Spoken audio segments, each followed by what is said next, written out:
4 days of testimony, and now the trial of Kayvon Ward is in the hands of the jury. Happening right now, the jury deliberating the fate of the man accused of killing a Hot Springs police officer. We thank you for joining us tonight at 6. I'm Rolly Hoyt. We've been monitoring this capital murder trial for 2 weeks, and at any moment now, the jury could decide whether or not he is guilty of capital murder in the death of a Hot Springs police officer, Brent Scrimshire, during a traffic stop back in 2020. Getting a live look there outside the courthouse, our Ian Russell is on guard inside to see if that jury makes a quick decision or if they decide to wrap up for the day. Both the state and defense have presented their cases. Judge Marcia Hernsberger issued instructions a few hours ago. Now the timeline from here is something we can't predict. It could take hours.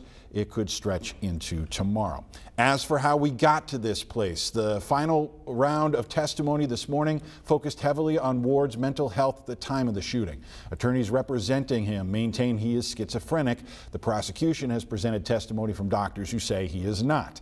It's important to note that the medical professional who testified on Ward's behalf gave him a provisional diagnosis just 3 days before jury selection began for the trial.